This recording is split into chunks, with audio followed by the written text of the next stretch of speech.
पैठण आपेगाव प्राधिकरण अंतर्गत विकास कामांसाठी शासनाने कोट्यावधी रुपये खर्च केले आहेत।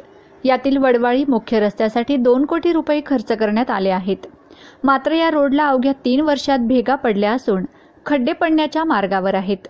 वडवाळी फाटा ते बालाजी मंदिर अशा 1 किलोमीटर रस्त्यासाठी 2 कोटी रुपये खर्च करण्यात आले असून या मुख्य डांबरी रस्त्याला तडे गेले आहेत।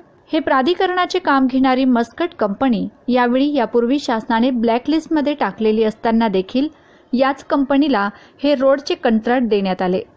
या मस्कट कंपनी विरोधात व झालेल्या बोगस कामाविरोधात गावातील सामाजिक कार्यकर्ते श्री गणेश पवार यांनी यापूर्वी देखील माननीय मुख्यमंत्री व जिल्हाधिकारी यांना चौकशी व कारवाईचे निवेदन दिले होते। विशेष म्हणजे या 1 किलोमीटर रस्त्याच्या दोन्ही बाजूचे साईड पंखे देखील भरले नसून भराव देखील टाकण्यात आला नाही। या बोगस रोडच्या बाबतीत काम सुरू असताना गावकऱ्यांनी या रोडचे काम बऱ्याच वेळेस बंद पाडले होते, परंतु सदरील रोडची चौकशी शासकीय स्तरावरून न झाल्याने हा रोड शेवटची घटका मोजत आहे। या बोगस कामाची चौकशी व्हावी अशी मागणी शालेय समितीचे अध्यक्ष श्री योगेश पाचे यांनी केली आहे।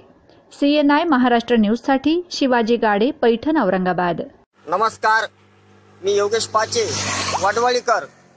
गेले 3-4 वर्षापूर्वी आमच्या पैठण आपेगाव प्राधिकरण अंतर्गत वडवाळी फाटा ते बालाजी मंदिर या रस्त्यासाठी तब्बल 2 कोटी रुपये एवढा निधी मंजूर झाला होता, परंतु या रस्त्याचं अत्यंत निकृष्ट दर्जाचं काम म्हणजे या रस्त्याला डांबर आसन, खडी आसन, जे काही मटेरियल आसन हे अत्यंत निकृष्ट दर्जाचं वापरल्यानं या रस्त्याचे अवघ्या 2-3 वर्षामध्ये तडे जाण्यास सुरुवात झालेली आहे।